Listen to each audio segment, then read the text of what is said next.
என்னதான் வந்து குழந்தைங்களுக்கு பேரண்ட்ஸ் சொன்னாலுமே அந்த குழந்தைங்களுக்கா தோணணும்.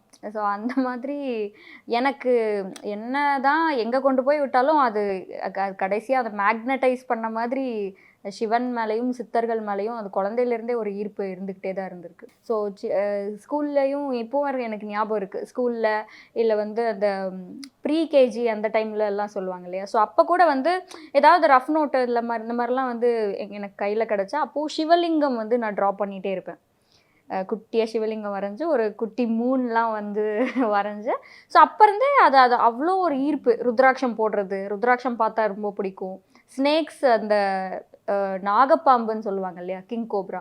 ஸோ அந்த ஸ்னேக்ஸ் எப்பவுமே வந்து அது மேலயே ஒரு ஈர்ப்பு இருந்துகிட்டே இருக்கும் குழந்தையிலேருந்தே. ஸோ இதுக்கு காரணம் அப்படின்னு சொல்லிட்டு எனக்கு இதனால தான் எனக்கு அவர பிடிக்கும்ன்ட்டே கிடையவே கிடையாது. எந்த காரணமுமே இல்லாம எனக்கு சிவன் மேல ஈர்ப்பும், பக்தியும்